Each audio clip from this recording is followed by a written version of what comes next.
सबसे पहले लैंग्वेज के क्वेश्चन को देखते हैं। पहला क्वेश्चन हमारा कह रहा है कि निम्नलिखित में शुद्ध वाक्य छांटे। पहला इसका ऑप्शन है कि नेताजी को आज वहां जाना है। दूसरा कह रहा है नेताजी ने आज वहां जाना है। तीसरा कह रहा है कि आज वहां नेताजी ने जाना है। और चौथा कह रहा है कि वहां आज नेताजी ने जाना है। तो इसका सही ऑप्शन क्या हो जाएगा, मतलब शुद्ध वाक्य क्या हो जाएगा, नेताजी को आज वहां जाना है। ठीक है, नेक्स्ट क्वेश्चन की तरफ बढ़ते हैं। नेक्स्ट क्वेश्चन कह रहा है कि वर्णों के सार्थक समूह को क्या कहते हैं, वाक्य या शब्द या क्रिया या संज्ञा। तो वर्णों का जो सार्थक समूह है वो शब्द कहलाता है। ठीक है, ये तो सबको पता होगा। तीसरा कह रहा है कि अ है, मतलब अ क्या है, एक स्वर है या व्यंजन है या अयोगवा है या अंतःस्थ है। तो अ क्या है, अ एक स्वर वर्ण है। ठीक है, नेक्स्ट क्वेश्चन की तरफ बढ़ते हैं। नेक्स्ट क्वेश्चन कह रहा है कि व्यवहार और मत शब्दों के सही पर्याय हैं। आचार और विचार, आचरण और सिद्धांत, विचार और निर्णय, और बर्ताव और निर्णय। तो इसका सही आंसर क्या हो जाएगा, आचार और विचार। नेक्स्ट क्वेश्चन है हमारा, रामचरितमानस किसने लिखी, तुलसीदास, वेदव्यास, वशिष्ठ या वाल्मीकि। तो रामचरितमानस किसके द्वारा लिखा गया है, तुलसीदास के द्वारा लिखा गया है। नेक्स्ट क्वेश्चन की तरफ बढ़ते हैं। नेक्स्ट क्वेश्चन कह रहा है कि सोहन मकान के भीतर है में कौन सा परसर्ग है। ठीक है, अधिकरण है या आपादान है या संप्रदान है या कर्म है। तो इसका सही आंसर क्या हो जाएगा, अधिकरण। ठीक है, इसमें कारक परसर्ग कौन सा है, अधिकरण है। नेक्स्ट क्वेश्चन कह रहा है कि उसने कहा कि मैं कल तुम्हारे घर जाऊंगा। यह कौन सा वाक्य है, सरल है या मिश्र वाक्य है या संयुक्त वाक्य है या उपवाक्य है। तो इसका सही आंसर क्या हो जाएगा, मिश्र वाक्य। क्योंकि इसमें क्या कह रहा है कि उसने कहा कि मैं कल तुम्हारे घर जाऊंगा, मतलब दो अलग अलग सेंटेंस है, उसने कहा और मैं कल तुम्हारे घर जाऊंगा, दो अलग अलग सेंटेंस मिल करके बन रहा है, इसलिए ये मिश्र वाक्य है। नेक्स्ट क्वेश्चन की तरफ बढ़ते हैं। नेक्स्ट क्वेश्चन हमारा कह रहा है कि लोहे का चना चबाना मुहावरे का अर्थ क्या है, अपनी असलियत भूलकर बातें करना या भीख मांगकर गुजारा करना या संघर्ष करना या इनमें से कोई नहीं। तो इसका सही आंसर हो जाएगा अपनी असलियत भूलकर बातें करना। नेक्स्ट क्वेश्चन है लैंग्वेज का ही बट इंग्लिश का है। Complete the following sentence with the correct option. इसका क्वेश्चन हमारा दे रहा है कि सी हैज बीन टीचिंग 2005। अब यहाँ पे हमको खाली स्थान में भरना है, फ्रॉम होगा या फॉर होगा या सिंस होगा या इन होगा। तो यहाँ पे क्या हो जाएगा, सिंस हो जाएगा, क्योंकि 2005 जो है ये टाइम निश्चित है। मतलब अगर टाइम निश्चित रहे, जैसे 2005 दिया है या इसी तरह से मंडे दे दे या इसी तरह से मॉर्निंग दे दे, मतलब टाइम अगर निश्चित रहेगा तो वहां पे सिंस लगेगा।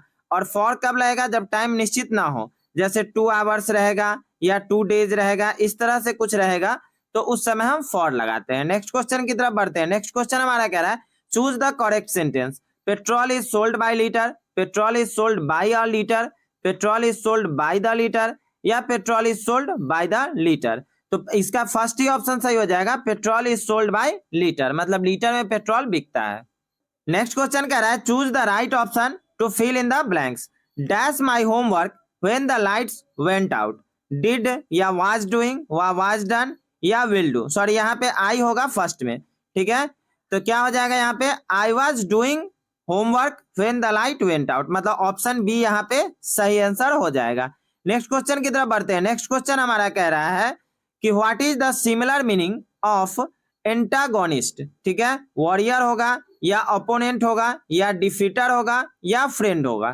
तो इसका क्या हो जाएगा, अपोनेंट। ठीक है, ध्यान रहेगा, एंटागोनिस्ट का क्या हो जाएगा, अपोनेंट, मतलब जो अपोजिशन वाला रहता है वो इसका होता है। नेक्स्ट क्वेश्चन कह रहा है कि what is the opposite meaning of insane. Require या डिफरेंस या सेन या रिजेंबल। तो क्या हो जाएगा, सेन हो जाएगा। ठीक है, नेक्स्ट क्वेश्चन की तरफ बढ़ते हैं। नेक्स्ट क्वेश्चन हमारा कह रहा है कि that which is fit to be eaten, मतलब जो खाने के योग्य हो उसको क्या कहा जाता है, इटर्नल या टेस्टलेस या इडिबल या इनकेपेबल। तो क्या हो जाएगा, इडिबल हो जाएगा, जो खाने का योग्य होता है उसी को इडिबल बोला जाता है। नेक्स्ट है which of the following is similar in meaning as the phrase in name only. इसके सिमिलर क्या होगा, एक्सेस होगा या नॉमिनल होगा या सफिशिएंट होगा या एडिक्वेट होगा। तो क्या हो जाएगा, इसका नॉमिनल हो जाएगा। ध्यान रहेगा, क्या होगा, नॉमिनल हो जाएगा। नेक्स्ट क्वेश्चन की तरफ बढ़ते हैं। नेक्स्ट क्वेश्चन अब सामाजिक अध्ययन से लिया गया है, मतलब इसमें हम लोग कुल 100 क्वेश्चन का सेट रखे हैं, जिसमें आपका हिंदी इंग्लिश मतलब लैंग्वेज का है, सामाजिक अध्ययन है, सामाजिक विज्ञान है और मैथ्स है, मतलब सारे के सारे पांचों टॉपिक्स मिलाकर के कुल 100 क्वेश्चंस का सेट रखा गया है। तो बस इस सेट को पूरा कंप्लीट करके देखिए और उसके बाद स्कोर आप लोग चेक करिएगा, कि लगभग कितना आपका सही हो रहा है। तो ये क्वेश्चन कह रहा है कि निम्नलिखित विदेशी यात्रियों की भारत यात्रा को क्रमानुसार निर्दिष्ट करें। थॉमस रॉ, फाहियान या ह्वेनसोंग। मतलब इस तीनों में से हमको बताना है कि सबसे पहले कौन आया, उसके बाद कौन आया और उसके बाद कौन आया। तो सबसे पहले फाहियान आया। तो देखते हैं टू किस में दिया है। तो टू हमारा सी में भी दिया है और बी में दिया है, ठीक है। तो फाहियान के बाद फिर देखते हैं कि उसके बाद कौन आया। तो फाहियान के बाद ह्वेनसोंग आया। मतलब क्या होगा कि टू के बाद थ्री वाला आएगा। तो टू के बाद थ्री वाला कौन है, ऑप्शन सी में दिया है, इसलिए यहाँ पे सी ऑप्शन सही हो जाएगा। मतलब फाहियान, फिर ह्वेनसोंग, फिर थॉमस रॉ, ठीक है। नेक्स्ट क्वेश्चन की तरफ बढ़ते हैं। नेक्स्ट क्वेश्चन कह रहा है कि निम्नलिखित विशेषज्ञों में से कौन महान गणितज्ञ तथा खगोल ज्ञानी थे। आर्यभट्ट या बाणभट्ट या धनवंतरी या वेताल बातीय, ठीक है। तो कौन हो जाएंगे, आर्यभट्ट। ये महान गणितज्ञ भी थे और खगोल शास्त्री भी थे। हालांकि बीज गणित की भी खोज इन्होंने ही की थी। बीज गणित की भी खोज इन्होंने ही की थी। किसने की थी, तो आर्यभट्ट ने ही बीज गणित की खोज की थी। और इनका जन्म कब हुआ था, तो 473 ईस्वी में। कहाँ हुआ था, तो पाटलिपुत्र में। कहाँ हुआ था, तो पाटलिपुत्र में इनका जन्म हुआ था। और पहला जो उपग्रह है, मतलब भारत का पहला उपग्रह जो आर्यभट्ट है, वो इन्हीं के नाम पर रखा गया। हालांकि दशमलव प्रणाली की भी खोज इन्होंने ही की थी। दशमलव प्रणाली की भी खोज आर्यभट्ट ने ही की थी, ठीक है, ध्यान रहेगा। तो एक क्वेश्चन से बहुत सारे हमको टॉपिक्स मिल गए हैं। नेक्स्ट क्वेश्चन कह रहा है कि सिकंदर महान ने किस वर्ष भारत पर आक्रमण किया। ठीक है, 356 ईस्वी में या 304 ईस्वी पूर्व में या 326 ईस्वी पूर्व में या 323 ईस्वी पूर्व में, ठीक है। तो सिकंदर महान जो भारत पर आक्रमण किए थे वो समय कौन सा था, 326 ईस्वी पूर्व का। मतलब ऑप्शन सी यहाँ पे सही हो जाएगा। और सिकंदर के पिता की अगर बात करें तो इनके पिता का नाम फिलिप था। मतलब ये सिकंदर महान जो थे ये फिलिप के पुत्र थे, ठीक है। नेक्स्ट क्वेश्चन की तरफ बढ़ते हैं। नेक्स्ट क्वेश्चन हमारा कह रहा है कि दिल्ली सल्तनत की सर्वप्रथम महिला राजकर्ता कौन थी। गजिया या रजिया या साजिया या इनमें से कोई नहीं। तो क्या हो जाएगा, रजिया। दिल्ली सल्तनत की सर्वप्रथम महिला राजकर्ता कौन थी, तो ये रजिया थी, ठीक है। हालांकि गुलाम वंश के जो शासक थे, गुलाम वंश के शासक जो थे इलतुतमस, ठीक है, इलतुतमस, इन्हीं की ये पुत्री थी। इलतुतमस की ये पुत्री थी, कौन, रजिया, ठीक है। नेक्स्ट क्वेश्चन है हमारा, गयासुद्दीन तुगलक ने किस वर्ष तुगलक वंश के साम्राज्य की स्थापना की। 1230 ईस्वी या 1305 ईस्वी या 1320 ईस्वी या फिर 1390 ईस्वी। तो ये हो जाएगा 1320 ईस्वी। गयासुद्दीन तुगलक जो है वो तुगलक वंश की स्थापना कब की है, 1320 ईस्वी में। दिल्ली के आसपास में जो तुगलकाबाद शहर है, तुगलकाबाद जो शहर है, तुगलकाबाद, इस तुगलकाबाद शहर का भी निर्माण इन्होंने ही कराया था। मतलब तुगलक वंश के द्वारा ही तुगलकाबाद शहर का निर्माण करवाया गया था। नेक्स्ट क्वेश्चन की तरफ बढ़ते हैं। नेक्स्ट क्वेश्चन कह रहा है कि मंगोलों के वंशज मुगल कहाँ के मूल निवासी से। मध्य भारत, मध्य यूरोप या मध्य एशिया या इनमें से कोई नहीं। तो मंगोलों के जो वंशज मुगल थे वो कहाँ के मूल निवासी थे, तो मध्य एशिया के थे, ठीक है, ध्यान रहेगा, मध्य एशिया के थे। नेक्स्ट क्वेश्चन है, दिल्ली में हुमायूं का मकबरा किस मशहूर मुगल शहंशाह ने बनवाया। अकबर या शाहजहां या जहांगीर या फिर औरंगजेब। तो हुमायूं का मकबरा अकबर के द्वारा बनाया गया था, ठीक है। नेक्स्ट क्वेश्चन की तरफ बढ़ते हैं। नेक्स्ट क्वेश्चन हमारा कह रहा है कि किस कला को कैलीग्राफी कहते हैं। सुंदर चित्रकारी या सुंदर लेखन या सुंदर स्थापत्य या सुंदर कविता। तो यहाँ पे ऑप्शन हो जाएगा सुंदर लेखन। सुंदर लेखन कला को ही कैलीग्राफी कहा जाता है, ठीक है। नेक्स्ट क्वेश्चन की तरफ बढ़ते हैं। राज राजेश्वर मंदिर कहाँ स्थित है। मैसूर में या एलोरा में या तंजावुर में या इन्नौर में, ठीक है। तो राज राजेश्वर मंदिर जो है वो कहाँ स्थित है, तंजावुर में, ठीक है। इसे ही बृहदेश्वर मंदिर के भी नाम से जाना जाता है। इसे ही बृहदेश्वर मंदिर के भी नाम से जाना जाता है। और मंदिर के निर्माण की अगर बात करें तो चोल राजा के द्वारा, चोल वंश के राजा जो थे वो राज राजा जो थे उन्हीं के द्वारा इसका निर्माण करवाया गया था, ठीक है। नेक्स्ट क्वेश्चन की तरफ बढ़ते हैं। नेक्स्ट क्वेश्चन हमारा कह रहा है कि पंडित जवाहरलाल नेहरू का जन्म किस वर्ष हुआ। 1869 में या 1879 में या 1889 में या फिर 1890 में। तो पंडित जवाहरलाल नेहरू का जन्म कब हुआ, 1889 ईस्वी में, ठीक है, ध्यान रहेगा। नेक्स्ट क्वेश्चन कह रहा है कि डैश में महात्मा गांधी द्वारा दांडी मार्च अभियान छेड़ा गया। 1929 में या 1930 में या फिर 1931 में या फिर 1932 में। तो इसका ऑप्शन बी यहाँ पे सही हो जाएगा। 1930 ईस्वी में दांडी मार्च शुरू किया गया। हालांकि अगर एग्जैक्ट डेट की बात हो तो 12 मार्च 1930 को दांडी मार्च शुरू किया गया था और 6 अप्रैल को खत्म हुआ था, मतलब 6 अप्रैल को ये दांडी पहुंचे हुए थे। ठीक है, और कितने लोगों के साथ गए थे? तो 78 लोगों के साथ गए थे। और ये कहां से चले थे? तो साबरमती आश्रम से चले थे। गांधी जी का जो अपना आश्रम था साबरमती आश्रम, वहीं से वो चले थे और वहां जाकर नमक उठाकर नमक कानून को तोड़ा गया था। ठीक है, नेक्स्ट क्वेश्चन की तरफ बढ़ते हैं। नेक्स्ट क्वेश्चन कह रहा है कि स्वराज मेरा जन्म सिद्ध अधिकार है और मैं इसे लेकर रहूंगा। यह कथन किसका है? लाला लाजपत राय, या लोकमान्य बाल गंगाधर तिलक, या फिर सरदार पटेल, या फिर महात्मा गांधी? तो ये बाल गंगाधर तिलक का ये कथन है कि स्वराज मेरा जन्मसिद्ध अधिकार है और मैं इसे लेकर रहूंगा। इसमें हम लोग जो भी क्वेश्चन कर रहे हैं वो एग्जाम के पॉइंट ऑफ व्यू से बहुत ही इंपॉर्टेंट क्वेश्चन है। ठीक है, तो इसको एक भी क्वेश्चन को स्किप करने की जरूरत नहीं है। तो सारे क्वेश्चन को अच्छे से देखिए और उसका लास्ट में स्कोर चेक करिए कि कितना क्वेश्चन आपका सही जा रहा है। नेक्स्ट क्वेश्चन में कह रहा है कि 1930 में बिहार में किसान आंदोलन का नेतृत्व किसने किया था? CR दास, या फिर स्वामी सहजानंद, या मुजफ्फर अहमद, या फिर राजेंद्र प्रसाद? तो अगर बिहार में हम किसान आंदोलन की बात करते हैं तो ये स्वामी सहजानंद के द्वारा नेतृत्व किया गया था। ठीक है, और अखिल भारतीय किसान आंदोलन की अगर बात करें, अखिल भारतीय किसान आंदोलन की अगर बात करें, अखिल भारतीय किसान आंदोलन, ठीक है, तो अखिल भारतीय किसान आंदोलन की स्थापना कब हुई थी? तो 1936 ईस्वी में हुई थी। और कहाँ हुई थी?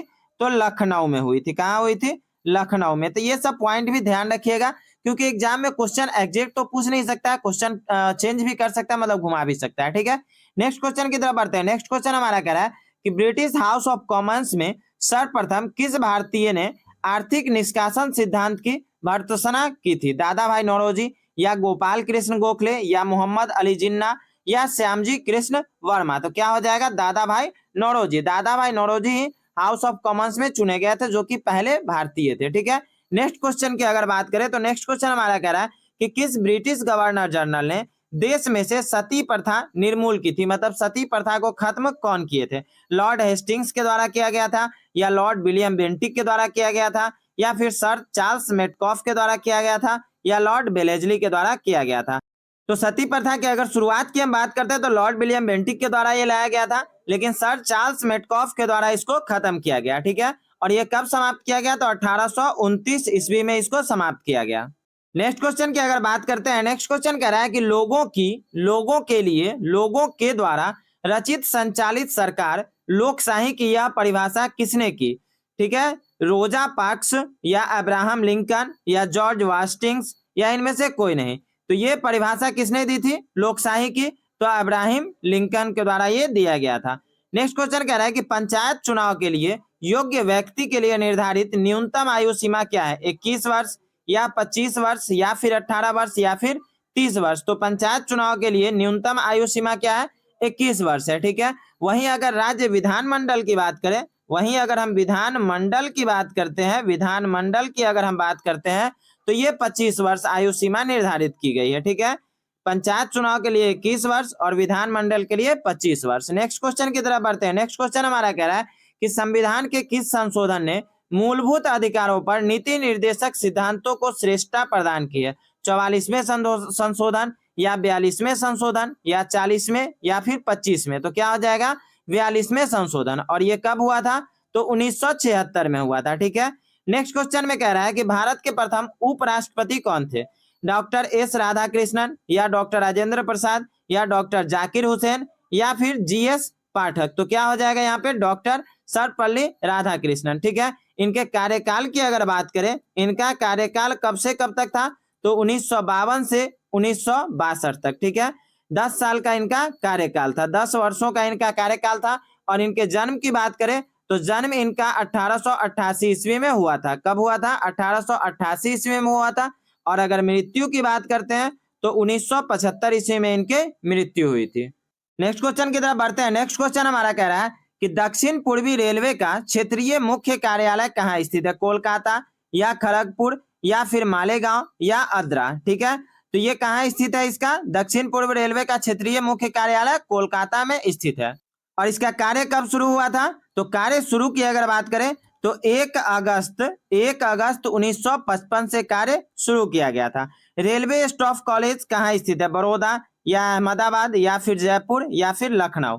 तो रेलवे स्टाफ कॉलेज कहाँ स्थित है? बड़ौदा में स्थित है। ठीक है, नेक्स्ट क्वेश्चन की तरफ बढ़ते हैं। नेक्स्ट क्वेश्चन हमारा कह रहा है कोची बंदरगाह कहाँ स्थित है? कर्नाटक या फिर केरल या तमिलनाडु या आंध्र प्रदेश? तो कोची बंदरगाह कहाँ स्थित है? केरल में स्थित है। ठीक है। नेक्स्ट कह रहा है कि लोकप्रिय गोपीनाथ बरदोलाई अंतरराष्ट्रीय हवाई अड्डा कहाँ स्थित है? गुवाहाटी या नई दिल्ली या फिर अहमदाबाद या फिर मुंबई? तो ये कहाँ स्थित है? बारदोलोई अंतरराष्ट्रीय हवाई अड्डा गुवाहाटी में स्थित है। ठीक है, ध्यान रहेगा, गुवाहाटी में स्थित है। बारदोलोई कौन थे? बारदोलोई कौन थे? तो ये असम के प्रथम मुख्यमंत्री थे। असम के प्रथम मुख्यमंत्री थे। असम के प्रथम मुख्यमंत्री थे। ठीक है, ध्यान रहेगा। नेक्स्ट क्वेश्चन की तरफ बढ़ते हैं। नेक्स्ट क्वेश्चन हमारा कह रहा है कॉर्बेट राष्ट्रीय उद्यान कहाँ स्थित है? मध्य प्रदेश या उत्तर प्रदेश या उत्तराखंड या फिर राजस्थान? ठीक है, तो कॉर्बेट राष्ट्रीय उद्यान की बात करें तो ये कहाँ स्थित है? उत्तराखंड में स्थित है। नेक्स्ट क्वेश्चन कह रहा है कि भारतनाट्यम नृत्य की शुरुआत कहाँ हुई थी? तमिलनाडु या केरल या आंध्र प्रदेश या उत्तर प्रदेश? ठीक है, तो भारतनाट्यम नृत्य की शुरुआत कहाँ से हुई थी? तो तमिलनाडु से हुई थी। और ये क्या है? तो ये एक शास्त्रीय नृत्य है। क्या है ये? शास्त्रीय नृत्य है। ठीक है, ध्यान रहेगा। हालांकि इसके मुख्य कलाकार की अगर बात करें तो बहुत सारे कलाकार हैं, जैसे बाला सरस्वती हुए, बाला सरस्वती हुए। ठीक है, और भी बात करें तो शांता राव है। कौन है? शांता राव है। ठीक है, और भी अगर बात करें तो रुक्मिणी देवी अरुणडेल है। रुक्मिणी देवी अरुणडेल। ठीक है, ध्यान रहेगा। तो ये सब इसके कुछ मुख्य कलाकार हैं। ठीक है, नेक्स्ट क्वेश्चन की तरफ चलते हैं। नेक्स्ट क्वेश्चन कह रहा है कि राज्यों में राज्यपालों की नियुक्ति कौन करता है? प्रधानमंत्री या राज्य के मुख्यमंत्री या फिर राष्ट्रपति या फिर भारत के मुख्य न्यायाधीश? तो कौन करते हैं? तो राष्ट्रपति राज्य में राज्यपाल की नियुक्ति करते हैं। नेक्स्ट क्वेश्चन हमारा कह रहा है कि निम्नलिखित देशों में से किस देश में प्रत्यक्ष लोकतंत्र स्थापित है? भारत में या इंग्लैंड में या स्विट्जरलैंड या फिर नेपाल? तो सिंपल सी बात है, भारत में ही प्रत्यक्ष लोकतंत्र है। ठीक है, नेक्स्ट क्वेश्चन की अगर बात करें तो नेक्स्ट क्वेश्चन कह रहा है कि भारत में संपूर्ण क्रांति का आह्वान किसने किया? महात्मा गांधी या सुभाष चंद्र बोस या लाला लाजपत राय या फिर जयप्रकाश नारायण? तो संपूर्ण क्रांति की बात करें तो ये जयप्रकाश नारायण यहाँ पे हो जाएंगे। हालांकि भारत के जो पहले गैर कांग्रेसी केंद्र सरकार के सूत्रधार की अगर बात करें तो वो भी जयप्रकाश नारायण ही है। ठीक है, भारतीय जनता पार्टी की स्थापना किस वर्ष हुई? 1975 में या 1977 में या 1980 में या फिर 1984 में? तो भारतीय जनता पार्टी की स्थापना कब हुई? 1980 में। ठीक है, और यह क्या है? एक राष्ट्रवादी राजनीतिक दल है। राष्ट्रवादी राजनीतिक दल है, राजनैतिक दल है। ठीक है, और इसकी स्थापना कैसे की गई थी? तो इसकी स्थापना जो किए थे उसके प्रथम अध्यक्ष की अगर बात करें तो अटल बिहारी वाजपेयी, अटल बिहारी वाजपेयी इसके प्रथम अध्यक्ष बने हुए थे। ठीक है, और स्थापना कब हुई थी? तो 9 अप्रैल 1980 को इसकी स्थापना हुई थी। और किस बात को लेकर के? तो हिंदू मुस्लिम एजेंडे को लेकर के इसकी स्थापना की गई थी। ठीक है, ध्यान रहेगा। नेक्स्ट क्वेश्चन की तरफ बढ़ते हैं। नेक्स्ट क्वेश्चन हमारा कह रहा है कि ईस्ट इंडिया कंपनी का भारत में पदार्पण कब हुआ? 1600 ईस्वी में या 1700 या 1650 या 1900?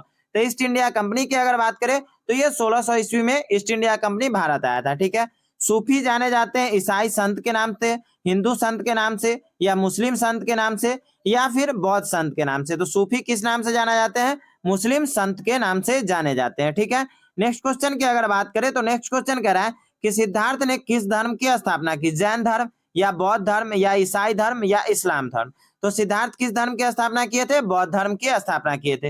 ये सिद्धार्थ जो गौतम बुद्ध का ही नाम है। ठीक है, गौतम बुद्ध का वास्तविक नाम सिद्धार्थ है। ठीक है, ध्यान रहेगा। और इनके जन्म की अगर बात करें तो 483 ईसा पूर्व में इनकी जन्म हुई थी। और ये शाक्य गणराज्य की राजधानी कपिलवस्तु में इनकी जन्म हुई थी। कपिलवस्तु एक जगह है, वहीं पे एक लुम्बिनी जगह है। ठीक है, एग्जैक्ट अगर जगह की बात करें तो कपिलवस्तु के लुम्बिनी में इनका जन्म हुआ था। थियोसॉफिकल सोसाइटी की स्थापना किसने की? ज्योतिबा फुले या विवेकानंद या एनी बेसेंट या फिर बाल गंगाधर तिलक? तो अगर थियोसॉफिकल सोसाइटी की बात करते हैं तो एनी बेसेंट ने इसकी स्थापना की थी। और इसकी स्थापना कब हुई थी? तो 1857 ईस्वी में। कब हुई थी? 1857 ईस्वी में। हालांकि 1907 ईस्वी में एनी बेसेंट इसकी अध्यक्ष बनी, लेकिन स्थापना की अगर बात करें तो इसकी स्थापना एनी बेसेंट ने ही की थी। नेक्स्ट क्वेश्चन की अगर बात करते हैं, स्वराज पार्टी का प्रथम सम्मेलन कहाँ हुआ? अहमदाबाद, इलाहाबाद या लाहौर या फिर लखनऊ? ठीक है, तो स्वराज पार्टी की अगर बात करें तो इसका प्रथम सम्मेलन कहाँ हुआ था? इलाहाबाद में हुआ था। और अगर इसके स्थापना की बात करें तो 1923 ईस्वी में इसकी स्थापना हुई थी। और किसके द्वारा स्थापना की गई थी? तो सी आर दास और पंडित मोतीलाल नेहरू के द्वारा इसकी स्थापना की गई थी। मोतीलाल नेहरू के द्वारा इसकी स्थापना की गई थी। ठीक है, किस आंदोलन के दौरान महात्मा गांधी ने असहयोग आंदोलन का नारा दिया? चंपारण आंदोलन, या नमक सत्याग्रह, या खिलाफत आंदोलन, या फिर भारत छोड़ो आंदोलन? तो क्या हो जाएगा यहाँ पे? खिलाफत आंदोलन। खिलाफत आंदोलन के दौरान ही महात्मा गांधी असहयोग का नारा दिए थे। ठीक है, असहयोग आंदोलन का नारा दिए थे। नेक्स्ट क्वेश्चन हमारा कह रहा है कि सविनय अवज्ञा आंदोलन की शुरुआत कब हुई? इसका ऑप्शन हमको दे रहा है 1929 ईस्वी में, या 1930 में, या 1931 में, या फिर 1928 में। तो आंसर क्या हो जाएगा? 1931 में। 6 अप्रैल 1930 की अगर बात करें तो ये तो दांडी मार्च उस टाइम खत्म हुआ था, मतलब दांडी मार्च की बात हुई थी। 12 मार्च को शुरू हुआ था दांडी मार्च और 6 अप्रैल को खत्म हुआ था, मतलब दांडी मार्च के बाद सविनय अवज्ञा आंदोलन की शुरुआत हुई थी। ईश्वर चंद्र विद्यासागर ने किस क्षेत्र में सहयोग दिया? बाल विवाह, या महिला सशक्तिकरण, या बहु विवाह, या फिर सती प्रथा? तो अगर बात करें तो ईश्वर चंद्र विद्यासागर ने बाल विवाह में सहयोग दिया, मतलब उस समय बाल विवाह होता था तो उसको ये खत्म करने में सहयोग किया। नेक्स्ट क्वेश्चन की अगर बात करें तो कह रहा है निम्नलिखित में से किसका उपनाम सीमांत गांधी था? खान अब्दुल गफ्फार खान, या मोहनदास करमचंद गांधी, या फिर लाला लाजपत राय, या फिर गोपाल कृष्ण गोखले? तो इसका आंसर हो जाएगा खान अब्दुल गफ्फार खान। इनका अगर और भी नाम का बात करें तो इनका और भी नाम, जैसे बादशाह खान के नाम से भी इनको जाना जाता है, बादशाह खान के नाम से भी इनको जाना जाता है, फकरे अफगान के नाम से भी इनको जाना जाता है, फकरे अफगान के भी नाम से इनको जाना जाता है। नेक्स्ट क्वेश्चन कह रहा है वायु में कार्बन डाइऑक्साइड गैस की प्रतिशत मात्रा कितनी है? 3.12, या 0.03, या 0.33, या 3.0? तो क्या हो जाएगा? 0.03। कार्बन डाइऑक्साइड की मात्रा कितनी है? 0.03% कार्बन डाइऑक्साइड की मात्रा है। नेक्स्ट क्वेश्चन हमारा कह रहा है कि उपकरण जो वायु दाब मापने हेतु प्रयुक्त होता है, बैरोमीटर, या फिर थर्मामीटर, या हेक्टोमीटर, या एनोमीटर? तो वायु दाब मापने की बात करें तो वो कौन सा उपकरण है? तो बैरोमीटर है। ठीक है, नेक्स्ट क्वेश्चन कह रहा है वायुमंडलीय परत जो सूर्य के पराबैंगनी विकिरणों से हमारी रक्षा करता है, ओजोन मंडल है, या समताप मंडल है, या क्षोभ मंडल है, या फिर आयन मंडल है? तो क्या हो जाएगा? ओजोन मंडल हो जाएगा। ठीक है, नेक्स्ट क्वेश्चन की तरफ बढ़ते हैं। नेक्स्ट क्वेश्चन हमारा कह रहा है विश्व जल दिवस कब मनाया जाता है? 20 मार्च को, 21 को, या 23 को, या फिर 22 को? तो विश्व जल दिवस कब मनाया जाता है? तो 22 मार्च को। ठीक है, नेक्स्ट क्वेश्चन की अगर बात करें तो नेक्स्ट क्वेश्चन हमारा कह रहा है सरदार सरोवर बांध किस नदी तट पर स्थित है? गोदावरी, या फिर महानदी, या फिर नर्मदा, या फिर तापी? तो अगर सरदार सरोवर बांध की बात करें तो ये नर्मदा नदी तट पर स्थित है। नेक्स्ट क्वेश्चन की तरफ बढ़ते हैं। नेक्स्ट क्वेश्चन हमारा कह रहा है कि प्रति विषुवतीय धाराओं का प्रवाह दिशा होता है उत्तर से दक्षिण, या दक्षिण से उत्तर, या पूरब से पश्चिम, या फिर पश्चिम से पूरब? तो क्या हो जाएगा इसका? पश्चिम से पूरब। प्रति विषुवतीय धाराओं का प्रवाह जो होता है वो पश्चिम से पूरब की तरफ होता है। जीव जो सूर्य के प्रकाश की उपस्थिति में अपना भोजन बनाते हैं तो वो क्या कहलाते हैं? उपभोक्ता, या उत्पादक, या विघटक, या फिर परजीवी? तो ये क्या कहलाते हैं? उत्पादक कहलाते हैं। मतलब जो सूर्य के प्रकाश में अपना भोजन बनाते हैं उसको क्या कहते हैं? तो उत्पादक कहा जाता है। ठीक है, नेक्स्ट क्वेश्चन की तरफ बढ़ते हैं जो सामान्य विज्ञान से लिया गया है। ठीक है, इसमें कह रहा है किस लेंस की क्षमता +0.5 डायोप्टर है? मतलब डी फॉर डायोप्टर होता है। तो किसकी क्षमता होगी? तो सबसे पहले अगर बात करते हैं लेंस की क्षमता की तो लेंस की क्षमता 1/, फोकस दूरी होता है। ठीक है, लेंस की क्षमता 1/, फोकस दूरी होता है। तो क्षमता तो यहाँ पे दिया है 0.5, तो हमको पहले फोकस दूरी इसका निकालना है। तो फोकस दूरी कितना हो जाएगा? तो 1/0.5, और इसको अगर हम सॉल्व करते हैं तो 2 मीटर। ठीक है, अब ऑप्शन देख लेते हैं। क्या कह रहा है? यह एक अवतल लेंस है जिसकी फोकस दूरी 5 मीटर है, तो ये तो होने से रहा। यह एक उत्तल लेंस है जिसकी फोकस दूरी 5 मीटर, यह भी गलत है। तीसरा कह रहा है यह एक उत्तल लेंस है जिसकी फोकस दूरी 2 मीटर है, या फिर यह एक अवतल लेंस है जिसकी फोकस दूरी 2 मीटर है। तो ये एक उत्तल लेंस हो जाएगा। ठीक है, जब प्लस की बात करें तो उत्तल लेंस, और अगर माइनस रहता तो फिर अवतल लेंस, क्योंकि जब हम लेंस बनाते हैं तो इस तरह से हमारा रहता है। ये बाहर से जब बाहरी परत, ये मतलब बाहरी परत अगर पॉलिश रहता है तो क्या होता है? अवतल दर्पण होता है, और इनर परत अगर पॉलिश रहता है तो ये फिर उत्तल दर्पण होता है। तो उत्तल दर्पण बना प्लस वाला चलेगा, और माइनस जब भी रहेगा तो ये अवतल दर्पण होगा। ठीक है, ध्यान रहेगा। नेक्स्ट क्वेश्चन की तरफ बढ़ते हैं। नेक्स्ट क्वेश्चन हमारा कह रहा है निम्नलिखित में से कौन सा विटामिन कुपोषण के कारण नहीं होता? अरक्ता, स्कर्वी, या बेरी, या फिर रतौंधी? ठीक है, तो क्या हो जाएगा? यहाँ पे रतौंधी हो जाएगा। ये कुपोषण के कारण नहीं होता है। नेक्स्ट क्वेश्चन की तरफ बात करते हैं। निम्नलिखित में से कौन सी वास्तविक मछली नहीं है? उड़न मीन, या फिर चढ़ने वाली मीन, या फुसफुस मीन, या फिर रजत मीन? ठीक है, तो अगर बात करें तो ये रजत मीन जो है ये वास्तविक मछली नहीं है। नेक्स्ट क्वेश्चन की तरफ चलते हैं। नेक्स्ट क्वेश्चन कह रहा है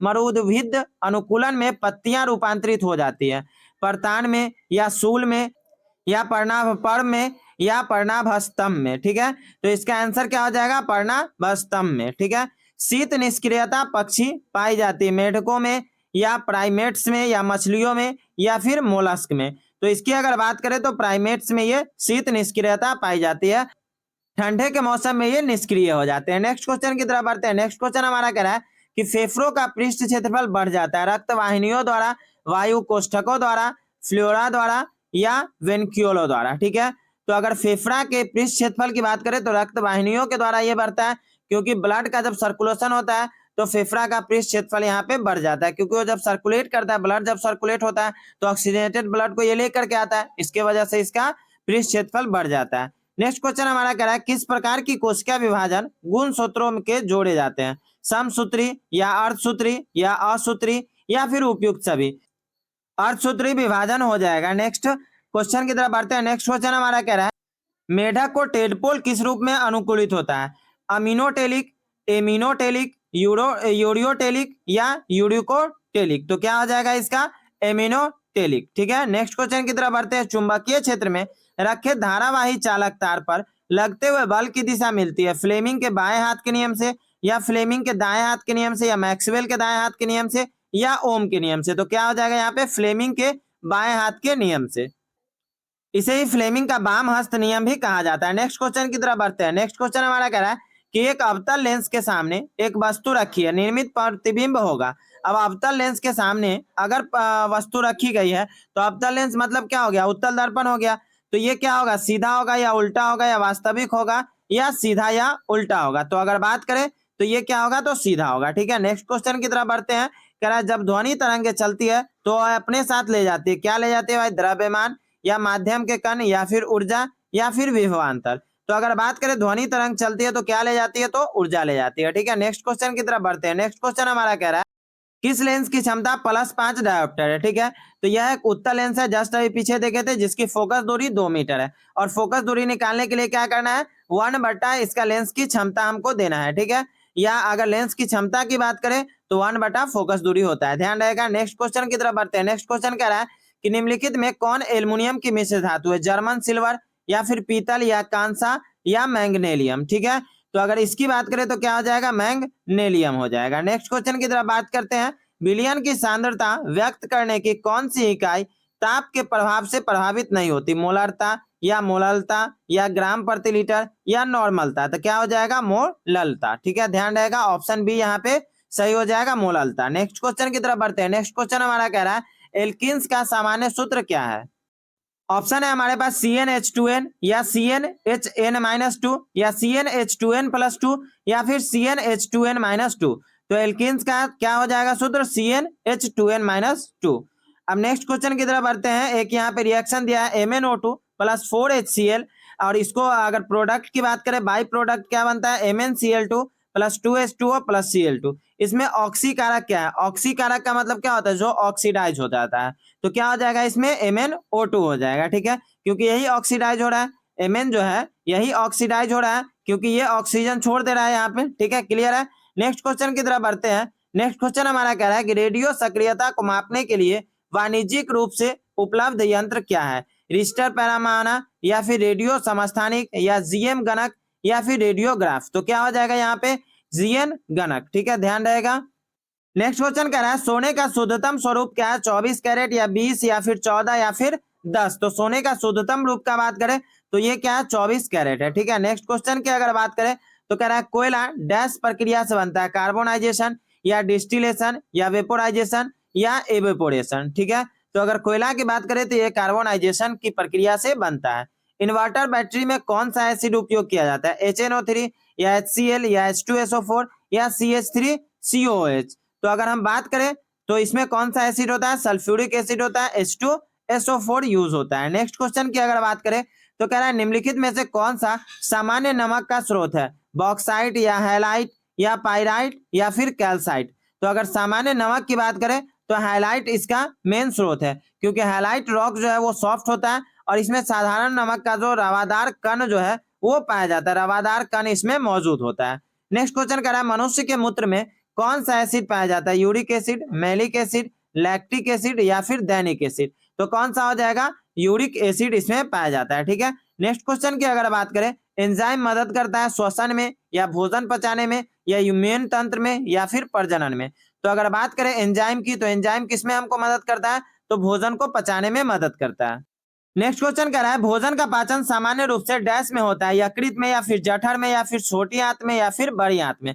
तो अगर बात करें भोजन के पाचन की, तो वो कहाँ होता है? छोटी आंत में होता है। नेक्स्ट क्वेश्चन की बात करें, तो नेक्स्ट क्वेश्चन कह रहा है सामान्य पुरुष के शरीर का तापमान कितना होता है? 81.1, 36.9 या 98.6 या फिर 21.7? तो कितना होता है? 98.6 इसका तापमान होता है। सामान्य पुरुष के शरीर का तापमान कितना होता है? 36.9 डिग्री सेल्सियस तापमान होता है। और फ़ारेनहाइट की बात करें तो 98 डिग्री फ़ारेनहाइट होता है। नेक्स्ट क्वेश्चन की अगर बात करें, तो कह रहा है सबसे बड़ी धमनी आर्टरी किस नाम से जाने जाते हैं? धमनिका या फिर फुसफुस या महाशिरा या फिर महाधमनी? तो सबसे बड़ी धमनी को क्या कहा जाता है? महाधमनी, एओर्टा कहा जाता है। नेक्स्ट क्वेश्चन की अगर बात करें, तो कह रहा है ब्लीचिंग पाउडर का रासायनिक सूत्र क्या है? CaCl2OCl या फिर CaOCl2 या CaOCl या CaOOCl? तो क्या हो जाएगा? ब्लीचिंग पाउडर के अगर हम सूत्र की बात करें तो CaOCl2 हो जाएगा। ध्वनि की तीव्रता निर्धारित होती है आयाम से, आवृत्ति से, तरंग दैर्ध्य से या फिर चाल से? तो ध्वनि की तीव्रता किससे निर्धारित होती है? तो आयाम से होती है। ठीक है, ध्यान रहेगा। और ध्वनि की तीव्रता का मात्रक क्या है? तो बेल है। ठीक है, ध्वनि की तीव्रता का मात्रक क्या है? तो बेल है। नेक्स्ट क्वेश्चन की अगर बात करें, तो कह रहा है पितरस का कार्य क्या है? प्रोटीन का पाचन या फिर वसा का एमल्सीकरण या फिर कार्बोहाइड्रेट का पाचन या उपयुक्त में से सभी? तो पित्तरस का कार्य क्या है? वसा का एमल्सीकरण, मतलब वसा को एमलाइज करने का काम है पित्तरस का। सोडियम कार्बोनेट का व्यापारिक नाम क्या है? धोने का सोडा, नीला थोथा या कॉस्टिक सोडा या फिर सिंदूर? तो क्या हो जाएगा? सोडियम कार्बोनेट का व्यापारिक नाम क्या है? धोने का सोडा। ऑप्शन ए यहाँ पे सही हो जाएगा। नेक्स्ट क्वेश्चन की तरफ बढ़ते हैं। अब मैथ्स का कुछ क्वेश्चन यहाँ पे लिया गया है। जैसे इस क्वेश्चन में कह रहा है कि एक रिजु रेखा पर दो आसन्न कोणों का मान x डिग्री और 2x माइनस 27 डिग्री है, तो दोनों में से छोटे कोण का मान क्या होगा? एक क्या है? x है और दूसरा है 2x माइनस 27 है। ठीक है, तो अगर हम दोनों को जोड़ रहे हैं तो कितना होगा? 180 हो जाएगा। तो x प्लस 2x कितना हुआ? 3x हो गया। तो 3x बराबर 180 और इधर माइनस में 27 है तो इस साइड आएगा तो प्लस में 27 हो जाएगा। तो 3x बराबर 180 और 27 को हम अगर जोड़ रहे हैं तो कितना हो जाएगा? 207 हो जाएगा। तो x बराबर क्या होगा? 207/3। 3 से 3 छक 18, 2 7 3 9 27 कितना हो गया? 69 डिग्री। तो 69 किसमें दिया? ऑप्शन बी में यहाँ पे दिया, तो ऑप्शन बी यहाँ पे सही हो जाएगा। शुरू में ही दे दिया है आसन्न कोण, तो जैसे ही आसन्न कोण दिया मतलब दोनों कोणों को जोड़ेंगे तो 180 डिग्री हो जाएगा। ठीक है, नेक्स्ट क्वेश्चन की तरफ बढ़ते हैं। नेक्स्ट क्वेश्चन हमारा कह रहा है कि एक आदमी की उम्र अपने लड़के की उम्र से 24 वर्ष अधिक है। ध्यान दीजिए, आदमी का उम्र जो है वो लड़के की उम्र से 24 वर्ष अधिक है। तो अगर मान लेते हैं लड़का का उम्र अगर हम मान लेते हैं x वर्ष, तो आदमी का क्या हो जाएगा? x प्लस 24 हो जाएगा, क्योंकि 24 वर्ष अधिक कह रहा है। ठीक है, यहाँ तक तो कोई दिक्कत नहीं है। अब कह रहा है 2 वर्ष में उनकी उम्र लड़के की उम्र से दोगुनी हो जाती है। 2 वर्ष बाद की अगर हम बात करते हैं तो 2 वर्ष अगर ऐड होगा तो लड़का में भी 2 वर्ष ऐड होगा और उस आदमी में भी 2 वर्ष ऐड होगा। ठीक है, तो वो जो आदमी है वो अपने लड़के की उम्र का दोगुना हो जाता है 2 वर्ष के बाद। तो इसको 2 से मल्टीप्लाई कर देंगे। ठीक है, एकदम नॉर्मल सा है। देखिए क्या कह रहा है कि एक आदमी की उम्र अपने लड़के की उम्र से 24 वर्ष अधिक है, तो लड़का का x मान लिया है तो आदमी का x प्लस 24 हो जाएगा। और 2 वर्ष बाद के बात कर रहा है तो 2 वर्ष तो दोनों में ऐड हो जाएगा ना। और 2 वर्ष बाद क्या हो रहा है? तो वो आदमी का जो उम्र है वो लड़का की उम्र का दोगुना हो जा रहा है। ठीक है, तो हमसे क्या पूछ रहा है? लड़का का वर्तमान उम्र, तो यही हम x माने हैं, इसी x को हमको निकालना है। तो यहाँ पे अगर इसको सॉल्व करते हैं तो 2x प्लस 4 हो जाएगा और ये x प्लस 26 हो जाएगा। 2x है, इधर x है, तो अगर दोनों को हम सब्ट्रैक्ट करते हैं तो x बचेगा और इधर 26 है और इधर 4 है। 26 में से 4 गया तो कितना हो गया? 22 हो जाएगा। तो लड़का का उम्र कितना है? तो 22 वर्ष है। और 22 किसने दिया? ऑप्शन डी में यहाँ पे दिया, तो ऑप्शन डी यहाँ पे सही आंसर हो जाएगा। नेक्स्ट क्वेश्चन की अगर बात करें तो नेक्स्ट क्वेश्चन हमको कह रहा है कि यदि a माइनस बी बराबर 3 दिया है और a square plus b square बराबर 29 दिया है, तो ए बी का हमको मान निकालना है। a माइनस बी बराबर क्या दिया है भाई? तो a माइनस बी बराबर 3 दिया है। अगर इसको हम स्क्वायर कर रहे हैं दोनों साइड, तो मतलब a माइनस बी का होल स्क्वायर और ये 3 का स्क्वायर हो जाएगा। तो a माइनस बी का होल स्क्वायर क्या हो जाएगा? a square plus b square minus 2ab हो जाएगा और 3 का स्क्वायर हो जाएगा 9। ए स्क्वायर प्लस बी स्क्वायर बराबर कितना दिया, 29 दिया है। तो 29 बराबर 29 माइनस 2ab बराबर हो गया 9। अब ये माइनस में 2ab है तो बराबर के इधर आ जाएगा तो प्लस में हो जाएगा, मतलब 2ab बराबर ये 29 है और ये प्लस में 9 है तो इधर आ जाएगा तो माइनस में हो जाएगा, तो मतलब 20 हो गया। ठीक है, 29 में से 9 गया तो 20 ही होगा। तो अगर हम ए बी बराबर बात करते हैं तो ये 2 इधर मल्टीप्लाई में है तो बराबर के इस साइड जाएगा तो डिवाइड में हो जाएगा, तो मतलब 20/2 कितना हो गया, 10 हो गया। ठीक है, समझ में आया कि इसको हम फॉर्मूला पे ले लिए हैं कि a माइनस बी बराबर 3 तो दिया ही था और a square plus b square बराबर 29 दिया था। तो हम a माइनस बी को स्क्वायर अगर बोथ साइड किए हैं तो a माइनस बी के होल स्क्वायर पर इसको तोड़े हैं। तो a माइनस बी का होल स्क्वायर क्या होता है, a square minus b square, a square plus b square minus 2ab होता है और a square plus b square का तो वैल्यू ऑलरेडी 29 दिए हुआ है। तो ए बी बराबर कितना हो गया 10 और 10 किस में दिया, ऑप्शन ए में यहाँ पे दिया है, तो ऑप्शन ए यहाँ पे सही हो जाएगा। नेक्स्ट क्वेश्चन की अगर बात करते हैं तो नेक्स्ट क्वेश्चन कह रहा है कि रामू एक पुराना स्कूटर 4700 रुपए में खरीदता है और 800 रुपया उसकी मरम्मत पे खर्च करता है। मतलब कुल उसको लागत की अगर बात करें, कुल लागत की अगर बात करें तो 4700 में तो खरीदा और 800 रुपया वो खर्च भी किया, तो 47 8 कितना हुआ, 5500 रुपया उसको कुल लागत हो गया। और उसको बेचा कितना में है, विक्रय मूल्य कितना हो रहा है इसका 5800, तो 5800 रुपया में ये बेच दे रहा है। तो पूछ रहा है प्रतिशत लाभ हमको निकालना है। तो अगर 5500 में खरीद रहा है और 5800 में बेच रहा है तो इसको लाभ कितना हो रहा है भाई, तो 58 में से 55 गया मतलब 300। तो लाभ प्रतिशत अगर हमको निकालना है तो लाभ प्रतिशत बराबर क्या होता है, लाभ बटा क्रय मूल्य गुने 100।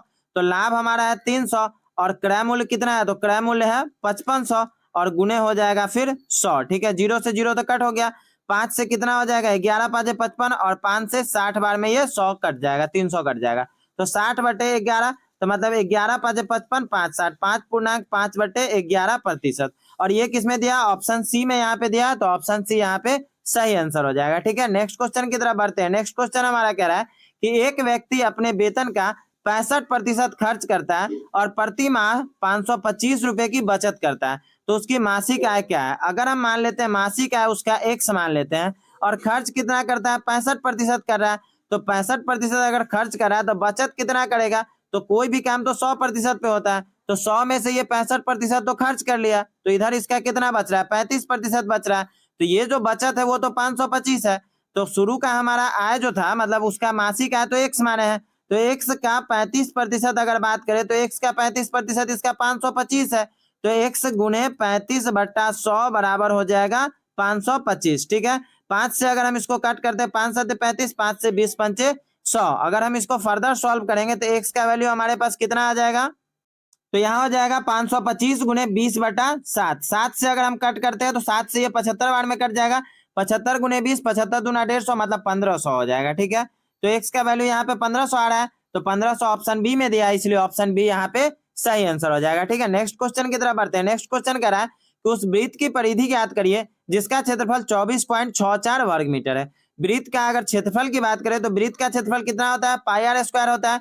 तो पाई आर स्क्वायर बराबर अगर दिया 24.64, पाई का वैल्यू कितना होता है 22/7, तो 22/7 आर स्क्वायर बराबर 24.64, तो आर स्क्वायर बराबर क्या हो जाएगा 24.64 गुने 7/22। ठीक है, इसको अगर हम फर्दर सॉल्व करते हैं तो आर स्क्वायर बराबर हमारे पास आ रहा है 7.84 आता है, इसको सॉल्व करके देख लीजिएगा। तो आर बराबर क्या हो जाएगा रूट अंडर 7.84 होगा, तो रूट के अंदर अगर 7.84 है तो इसको सॉल्व करेंगे 2.8 हो गया, तो ये तो हमारा आर का वैल्यू निकला। अब हमसे कह रहा है परिधि निकालने के लिए सी बराबर होता है 2 पाई आर। ठीक है, तो 2 गुने 22/7 और आर का मान कितना है तो 2.8 है। ठीक है, 7 से 7 चौक 28 मतलब 0.4 बार में कटा, तो 2 और 22 और 0.4 इस तीनों को अगर हम गुना करते हैं तो इस तीनों को गुना करने के बाद 17.60 आ जाएगा, तो ऑप्शन सी यहाँ पे सही आंसर हो जाएगा। नेक्स्ट क्वेश्चन की तरफ बढ़ते हैं। नेक्स्ट क्वेश्चन हमारा कह रहा है कि एक वर्ग का विकर्ण 20 मीटर है तो वर्ग का क्षेत्रफल क्या होगा। तो सबसे पहले अगर वर्ग के विकर्ण की बात करें, क्योंकि क्षेत्रफल हमको निकालना है तो वर्ग का क्षेत्रफल भुजा स्क्वायर होता है, तो वर्ग का विकर्ण जो होता है, वर्ग का विकर्ण की अगर बात करें तो √2 गुने भुजा होता है, √2 गुने भुजा। तो अगर हम भुजा निकालना चाहें तो भुजा बराबर क्या हो जाएगा विकर्ण बटा √2, तो विकर्ण है 20 बट्टा हो जाएगा √2 और इसी का तो स्क्वायर हम निकालेंगे तो वर्ग का क्षेत्रफल हो जाएगा। तो 20 का स्क्वायर 400 और √2 का स्क्वायर 2, तो 400/2 तो मतलब हो जाएगा 200। समझ में आ रहा है, ये सारा फॉर्मूला का खेल है। वर्ग का विकर्ण क्या होता है √2 गुने भुजा होता है, तो भुजा बराबर क्या हो जाएगा, विकर्ण बटा √2, और विकर्ण 20 दिया तो 20 बटा √2। तो जब भुजा निकल गया तो वर्ग का क्षेत्रफल तो भुजा स्क्वायर होता है, तो 20 का स्क्वायर हो गया 400, √2 का स्क्वायर हो जाएगा 2। तो 200 किसमें दिया, ऑप्शन बी में यहाँ पे दिया, तो ऑप्शन बी इसका सही आंसर हो जाएगा। नेक्स्ट क्वेश्चन की अगर बात करते हैं, नेक्स्ट क्वेश्चन हमको कह रहा है नीचे दिए गए त्रिभुज एबीसी में, मान लीजिए एक त्रिभुज यहाँ पे एबीसी दिया है, इसमें एबीसी अगर ये त्रिभुज है तो एबी और बीसी जो है ये बराबर है, और एंगल बी का वैल्यू हमको एक्स दिया है और एंगल ए का वैल्यू दिया है 2x - 20। तो बी का हमको मान कह रहा है क्या होगा, ठीक है, ध्यान रहेगा। तो एंगल बी का वैल्यू यहाँ पे एक्स दिया है। अब ए बी और बी सी अगर बराबर है तो एंगल ए और एंगल सी दोनों बराबर होगा, एंगल ए और एंगल सी दोनों इक्वल हो जाएगा। तो एंगल ए का अगर वैल्यू हमको दिया है 2x - 20, तो 2x - 20 दोनों का वैल्यू हो जाएगा, ठीक है। और त्रिभुज के तीनों कोनों को जोड़ते हैं तो 180 हो जाता है। तो एंगल ए का हो गया 2x - 20, एंगल बी का हो गया 100 और एंगल सी का भी हो गया 2x - 20। तो तीनों को अगर जोड़ रहे हैं तो हमको आ रहा है 180। 2x और x और 2x कितना हो गया 5x, और -20 और -20 तो कितना हो गया -40। लेकिन ये तो लेफ्ट साइड में माइनस है ना, बराबर के उस साइड में जाएगा तो प्लस हो जाएगा। तो 5x बराबर हो जाएगा 180 + 40। तो 180 + 40 कितना हो गया 220 हो रहा है। तो x बराबर क्या हो जाएगा 220 बटा 5, 5 चौका 20, 2 और 0, 5 चौका 20, 44 डिग्री हो गया x का वैल्यू। तो हमसे पूछ रहा है b का मान, और b का मान तो x ऑलरेडी यहाँ पे x डिग्री दिया ही है, और x का मान हमारे पास 44 आ गया, तो 44 डिग्री इसका आंसर हो जाएगा। ऑप्शन यहाँ पे नहीं लिख पाए हैं, ठीक है, समझ गया बात को, कोई दिक्कत नहीं है। नेक्स्ट क्वेश्चन की तरफ बढ़ते हैं। कह रहा है यदि 5 अवलोकनों x है, x + 2 है, x + 4 है, x + 6 है और x + 8 है, तो उसका औसत मान 11 है। तो x का हमको मान कह रहा है निकालने के लिए। तो औसत क्या होता है, सबको जोड़ लेते हैं और जितना बार वो रहता है उससे भाग देते हैं। तो इसमें कितना बार संख्या है, एक, और दूसरा है x + 2, तीसरा है x + 4, चौथा है x + 6 और पांचवा है x + 8। और इस सबको जोड़ लें मतलब बट्टा में 5 करेंगे बराबर 11। अब कितना बार x है, 1 2 3 4 5, तो मतलब 5x, और 2 और 4 6, 6 12 और 8 20, तो 5x + 20 बट्टा 5 बराबर हो गया 11। तो 5x + 20 बराबर हो जाएगा 55। क्रॉस मल्टीप्लीकेशन अगर हम करते हैं तो 5x + 20 बराबर 55। तो 5x बराबर क्या हो जाएगा 55 - 20 मतलब 35। तो x बराबर हो जाएगा 35 बटा 5 मतलब 7। तो ऑप्शन सी यहाँ पे सही हो जाएगा। समझ में आ रहा है कि सबको जोड़ लिए हैं। तो एक था x, दूसरा x + 2, तीसरा x + 4, चौथा x + 6 और पांचवा x + 8। तो सबको जोड़ करके 5 से भाग देंगे, और बराबर इसका औसत कितना है 11 है, तो बराबर में 11 रहेगा। तो 5 बार x है तो 5x हो गया, और इस नंबर को जोड़ रहे हैं तो 2 4 6 6 12 8 20 हो रहा है। तो 5x + 20 बटा 5 बराबर है 11। तो क्रॉस मल्टीप्लिकेशन अगर करेंगे तो 5x + 20 बराबर हो जाएगा 11 × 5 = 55 हो जाएगा। तो 5x बराबर 55, और ये प्लस में 20 है तो इधर आएगा तो माइनस में, मतलब ये 35 हो रहा है 5x बराबर। तो x बराबर यहाँ पे 7 हो जाएगा। क्लियर है, यहाँ तक कोई दिक्कत नहीं है। अब नेक्स्ट और लास्ट क्वेश्चन की अगर बात करते हैं तो कह रहा है 15,000 रुपए पर 2 वर्ष का चक्रवृद्धि ब्याज और साधारण ब्याज का अंतर 96 रुपया, डिफरेंस कितना दिया है 96 रुपया दिया है। तो ब्याज का हमको वार्षिक दर निकालना है। तो कभी भी साधारण ब्याज और चक्रवृद्धि ब्याज का अंतर है तो उसका एक सिंपल सा फॉर्मूला है, डी बराबर होता है p × r/100, और पावर यहाँ पे n हो जाता है, मतलब जितना साल रहता है वो। तो डिफरेंस कितना दिया 96 बराबर p कितना दिया 15,000, मूलधन तो 15,000 ही है, इंटू r/100, और पावर कितना हो जाएगा, तो कितने समय के लिए 2 वर्ष के लिए है तो स्क्वायर हो जाएगा, ठीक है। तो 96 और बराबर 15,000 और गुने r का पावर 2 है मतलब r स्क्वायर, और 100 का पावर 2 है मतलब 100 × 100। जब इसको फर्दर सॉल्व करिएगा 0 से 0 कट हो गया, और आगे जब सॉल्व करिएगा तो आपको r² बराबर आ जाएगा 64। तो r बराबर हो गया √64, तो मतलब हो जाएगा 8, और 8 ये क्या होगा तो रेट है, तो 8%, और ये किसमें दिया ऑप्शन बी में दिया, तो ऑप्शन बी यहाँ पे सही हो जाएगा। तो बस फ्रेंड्स आज के वीडियो में बस इतना ही, मिलते हैं नए वीडियो में नए टॉपिक के साथ।